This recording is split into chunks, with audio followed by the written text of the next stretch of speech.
Imagine this. One day, you simply stop reaching out. No warnings, no explanations, just silence. You were once a presence in his life, someone he could count on to be there, to react, to engage, and now, nothing. That first day, that first moment, when he realizes you haven't texted, called, or commented on anything he's done, it barely registers. He might even feel a quiet satisfaction, believing that he is the one in control. In his mind, this is a temporary shift, a momentary blip in the dynamic he's gotten used to. At first, he assumes you're just busy. Maybe you got caught up with work, friends, or life in general. He tells himself she'll be back. That's what always happens, right? He expects the usual rhythm to return because up until now, the pattern has always been the same. But as the hours pass and then the days, that certainty begins to falter. The absence lingers. The predictability of you, your responses, your attention, your presence is no longer a given. And this is where something powerful happens. For the first time in a long time, he experiences a moment of genuine discomfort, not heartbreak, not sadness, just an unfamiliar sense that something is off. This isn't how it usually goes. And more importantly, this isn't what he expected from you. Men by nature have a deep-seated need to believe they are the ones in control of the emotional dynamics in a relationship. It's not necessarily intentional or malicious. It's just the way many of them operate. They assume they know where you stand. They assume they can predict your moves. When you step outside of that script, when you break the cycle of seeking validation, of being the first to reach out, of reacting to his energy, he doesn't just notice. It disrupts the entire way he's been viewing the situation. And here's the key. He won't admit it right away. His ego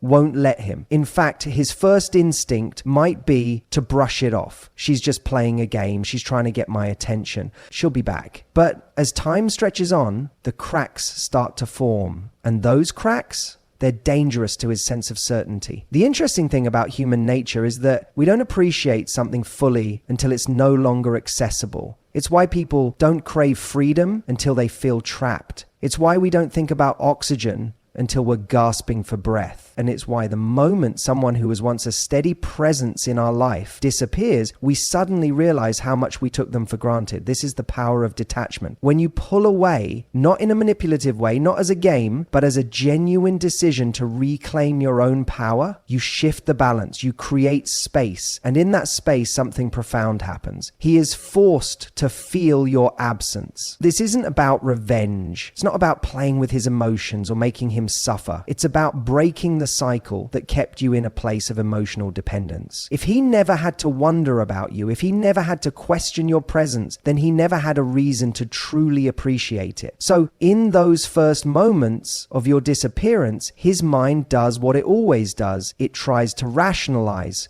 But what he doesn't realize yet is that this isn't just a momentary shift. This is the beginning of a new reality, one where you are no longer predictable, no longer easily accessible, no longer willing to be taken for granted. And that realization, it's going to hit him harder than he expects. Because once he starts to feel the edges of your absence, once he starts to notice the silence where your presence used to be, a seed is planted, a seed of uncertainty, a seed of doubt. And no matter how much he tries to convince himself that he's fine, that seed will start to grow. This is the moment where the game changes. Not because you manipulated him, not because you followed some set of rules, but because you finally understood your own worth enough to step back. And when that happens, the only question left is this: will he realize what he had before it's too late? Because here's the truth. When someone expects you to always be there, they stop valuing what you bring. But when you walk away, truly walk away, you give them the rarest gift of all, the chance to see with absolute clarity what life feels like without you in it. And for some, that's a wake-up call they never saw coming. There's a moment in every disappearing act when the realization sets in. This isn't just a phase. The first day or two, he brushes it off, assuming you'll eventually reach out, that things will snap back to normal. But when that doesn't happen, when the silence stretches longer than he anticipated, his mind starts shifting gears. At first, it's subtle, just a passing thought here and there. Has she really moved on? Is she actually done? But then those thoughts grow. And here's the fascinating part. He doesn't just miss you. He misses the way you made him feel. That's the real hook. Because at the end of the day, human beings aren't addicted to people. We're addicted to the emotions they make us experience. And up until now, you provided a steady stream of validation, attention, and energy that reassured him of his place in your world. Whether he fully appreciated it or not, that consistency was a form of comfort. It meant that no matter how distant he became or how distracted he got, there was a part of him that never had to work to keep you there. But now, that's changed. See, when you disappear, you don't just take away your presence, you take away his reflection. You remove the mirror that allowed him to see himself through your admiration, your pursuit, your effort. And when that mirror vanishes, he suddenly finds himself questioning something he's never had to before. Who am I to her now that she's not constantly reaffirming my importance? This is where things start to get uncomfortable for him, because what you've done is introduce something into his psyche that wasn't there before. Uncertainty. And uncertainty is the most powerful emotional trigger you can activate in a man who thought he had you figured out. People assume men don't overthink relationships the way women do, but that's not entirely true. The difference is most men don't start overanalyzing until they feel like they're losing control. And that's exactly what your silence creates. He replays old conversations. He re-examines his last message to you, wondering if he missed something. He thinks back to the last time you were together, searching for clues. Was she acting different? Did she meet someone else? The questions start piling up, and each one chips away at the security he once had in your connection. This is where regret starts creeping in. Not necessarily because he's realized the depth of his feelings just yet, but because he realizes something was taken from him before he had a chance to decide if he wanted to keep it. And there's nothing more unsettling to a man's ego than feeling like he wasn't the one to end it. Now, this is where most people make a mistake. They assume that just because he's thinking about them, it means he's ready to chase. But thinking and acting are two different things. At this stage, he's still wrestling with pride. He might tell himself, I don't care that much, or she's probably just trying to get my attention. That internal dialogue is his defense mechanism. It's his way of maintaining control in a situation where he actually has none. But here's where things shift again. The longer you hold your ground, the more his mind starts working against him. Because now it's not just about missing you, it's about losing you. And men, they hate to lose. Now, he's not just wondering where you are, he's wondering who you're with. He's not just questioning why you're not texting him. He's questioning whether someone else is getting your attention now. He starts to wonder, did I misjudge her? Did I assume she needed me more than she actually did? And that thought, that's where everything changes. Because in that moment, you're no longer the predictable person who was always there. You're no longer the woman he could take for granted. You've become something else entirely, a challenge. And whether men admit it or not, they are wired to pursue what feels just out of reach. It's not about playing games. It's about triggering a biological response that makes them want to earn something they once assumed was theirs. The best part? You're not doing anything manipulative. You're simply allowing reality to set in. You're giving him the space to realize that relationships, attention, love, none of it is guaranteed. And if he truly values you, if he sees you as someone worth chasing, then he will come looking for you. But not because you begged him to, not because you reminded him of what he lost. He'll come back because he'll finally understand something he should have from the beginning. Your presence was a privilege, not a guarantee. There's a tipping point in every absence where curiosity turns into frustration. At first, he might have been able to brush it off, maybe even convince himself that you were just playing a game, waiting for him to make the first move. But now, as the days stretch on, something shifts. The silence isn't just an empty space anymore. It's a confrontation, because what happens when you disappear isn't just that he misses you, it's that he starts questioning himself. See, human beings are wired for consistency. We crave patterns. And for a long time, you were part of his pattern. Maybe he was used to seeing your name pop up on his phone, used to the casual check-ins, the small ways you always made him feel like a priority, even if he didn't fully appreciate it, even if he took it for granted. There was a kind of security in knowing you were there. And now, that's gone. What's left in its place isn't just longing, it's dissonance. Because the brain doesn't like unresolved tension. It doesn't like when something doesn't make sense. And here's what doesn't make sense to him now. Why aren't you reacting the way he expected you to? Maybe he thought you'd crack after a few days. Maybe he assumed you'd find some excuse to reach out, that you wouldn't be able to resist proving your feelings. Maybe he even thought you'd ask for closure, but you didn't. And that lack of reaction, It's what drives him insane, because now he's not just wondering where you are, he's wondering how you're doing this.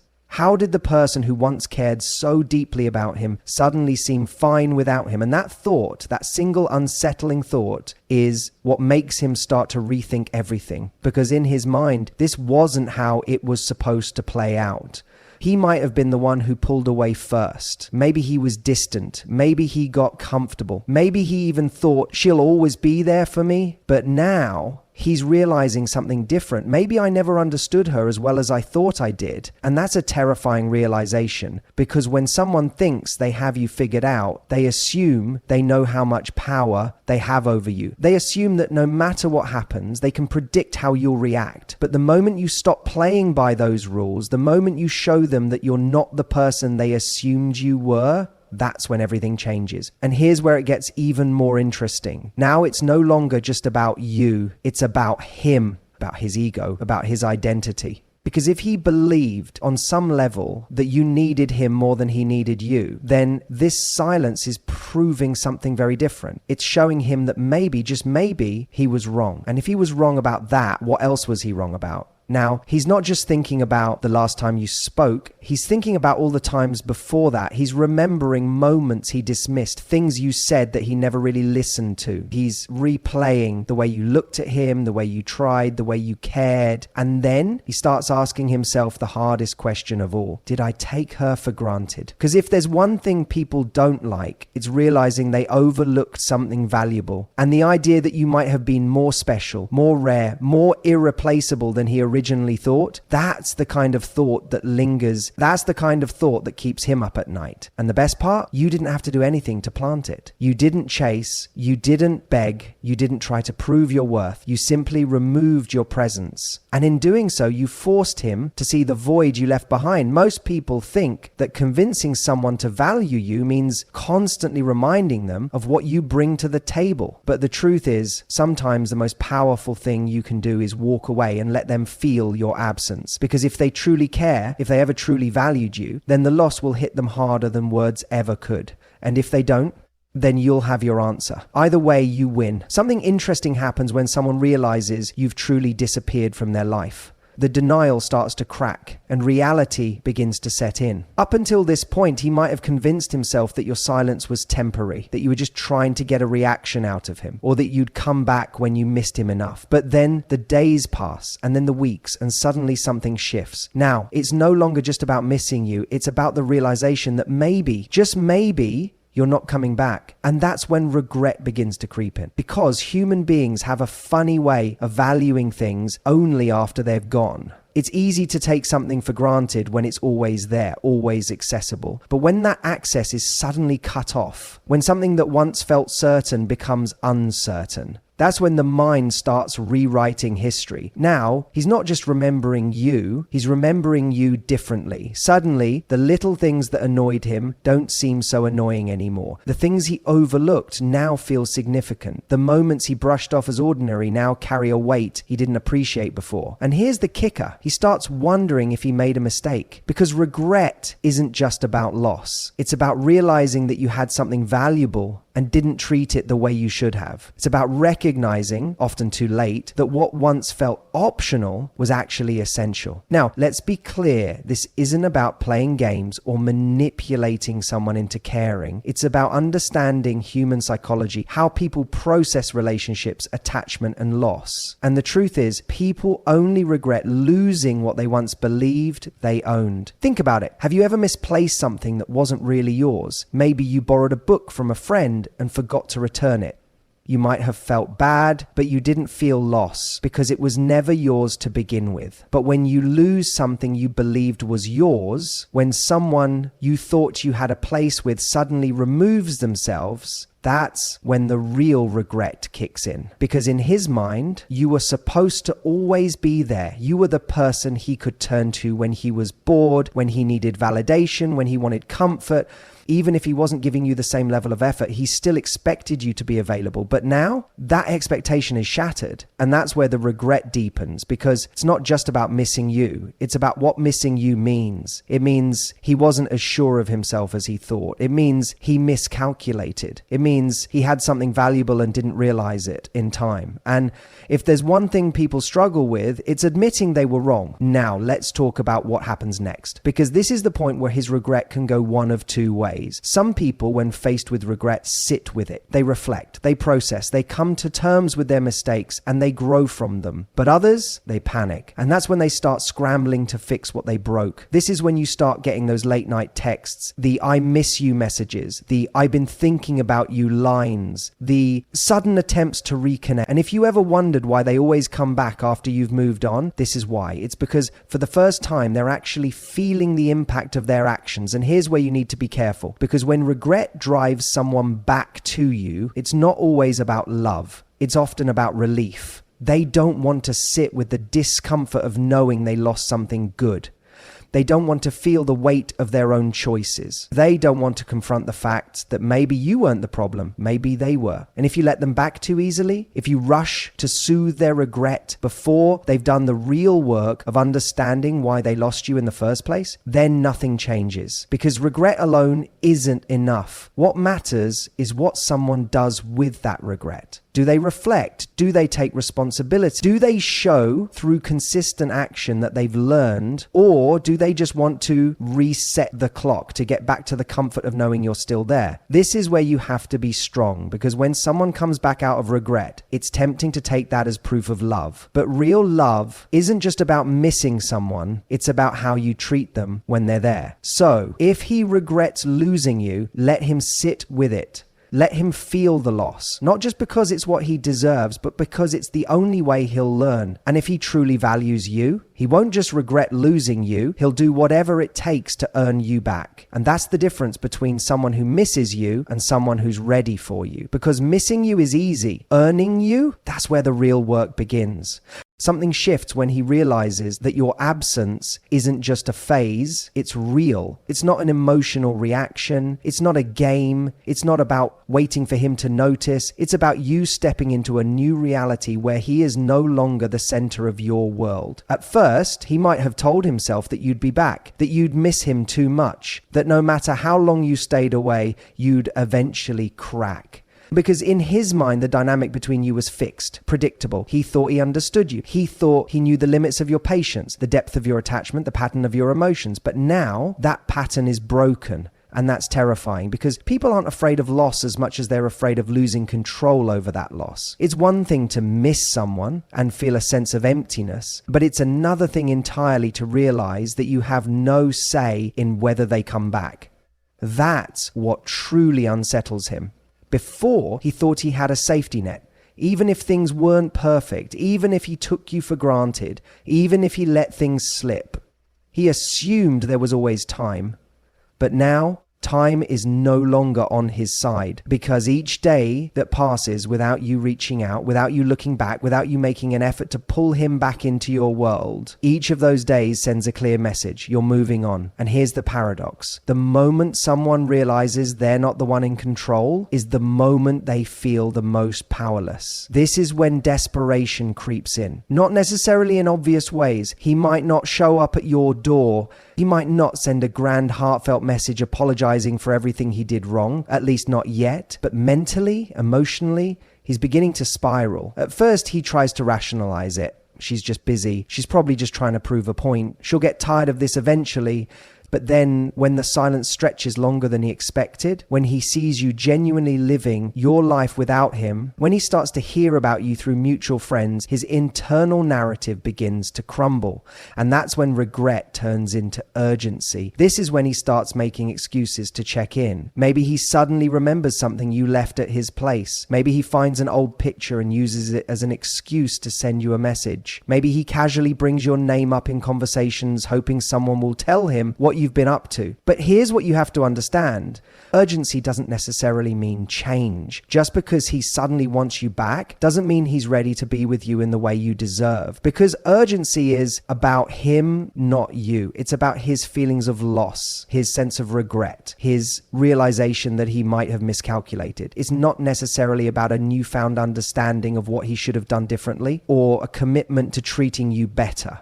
And that's where you have to be strong, because the mistake most people make when someone who took them for granted comes running back is assuming that desperation equals transformation. That just because someone is scared to lose you, they've suddenly evolved into the person you always needed them to be. But urgency is an emotion, growth is a process. One happens quickly, the other takes time. And if you let someone back in before they've done the real work of understanding why they lost you in the first place, before they've shown through consistent actions that they've changed, you don't break the cycle. You restart it. So when he starts showing up in your inbox, when he starts trying to make his way back into your world, don't just ask yourself, does he miss me? Ask yourself, does he truly understand what went wrong? Because missing you is not the same as valuing you. Missing you is about him. Valuing you is about how he treats you. So let him sit in that urgency. Let him wrestle with the discomfort of realizing that your presence in his life was a privilege, not a given. Let him prove through actions, not just words, that he's not just afraid of losing you, but that he's actually ready to have you in the way you deserve. And if he's not, then keep walking, because you don't need someone to chase you. You need someone to show up for you before it ever comes to that. There comes a moment in this entire process where he finally understands something crucial, something that shakes him in a way he never expected. It's the realization that you are not waiting for him, not playing a game, not strategically pulling away just to lure him back, not secretly hoping for a moment where he comes rushing in, making grand declarations of regret. No, you've truly moved forward. And that's when everything shifts for him, because as long as he believed there was a possibility, however small, that you were still tethered to him in some way, he could afford to keep his distance. He could afford to sit in his indecision. He could afford to convince himself that you were just one moment of weakness away from reaching out, from breaking the silence, from proving to him that he still mattered. But then the silence stretches long enough that doubt begins to creep in. What if you've actually let go? What if you've actually accepted a life that doesn't include him? What if this time it's really over? That's when he starts replaying everything. The times you were there for him when he barely had to lift a finger. The moments when he dismissed your emotions because he assumed you'd always forgive him. The security of knowing that no matter how distant or distracted he became, you'd be there, holding on, fighting for the connection, waiting for him to wake up and reciprocate the effort. He realizes he mistook your patience for permanence. That's the thing about human nature. We only really appreciate something when we understand its scarcity. And right now, for the first time, he is confronted with the fact that your love, your energy, your presence are not infinite resources for him to draw on whenever it's convenient. You were there, but now you've redirected that energy elsewhere. And that's what truly stings, because now if he wants you back, he has to do something he's never had to do before, earn his place in your life. He can't rely on nostalgia. He can't count on your past emotions to carry him back into your world. He can't just show up with a few messages, a few empty apologies, a few vague promises about how things will be different. No, this time it has to be real, and that's the ultimate test. Because the truth is, many men don't rise to that challenge. Many men don't actually do the work. Some will try to manipulate you back with guilt, telling you how much they miss you, how hard things have been without you, how they finally see what they lost. But when pressed for specifics, what exactly have they changed? They fall silent. Others will throw grand gestures your way, showing up unexpectedly, sending long-winded messages, making impulsive moves just to get a reaction. But if you look closely, it's not about you. It's about them, their discomfort, their ego, their need to feel in control again. And then there are the rare few who actually get it, who take accountability, not just in words, but in actions, who don't just miss you, they value you, who don't just chase you when you're gone, they step up when they have the chance. That's the distinction. And your power in this entire situation comes from understanding that not every man who realizes what he lost is ready to have you in the way you deserve. So when he finally wakes up to what's happening, when he starts feeling that sense of urgency, that regret, that deep pull to reconnect, you have to ask yourself one thing. Is he coming back because he truly sees you now? Or is he just scared of losing the comfort of knowing you were always there? Because one of those leads to a relationship that is stronger, deeper, and more fulfilling than before. And the other, it leads to the same cycle, the same disappointments, the same hard-hearted effort that brought you to this moment in the first place. So here's where you stand in your power. If you don't just accept someone back because they finally feel the loss, you make them show you through time, through consistency, through genuine emotional growth, that they deserve to be back. And if they can't, you keep walking, because a man who only values you when you're gone is not a man who truly values you at all.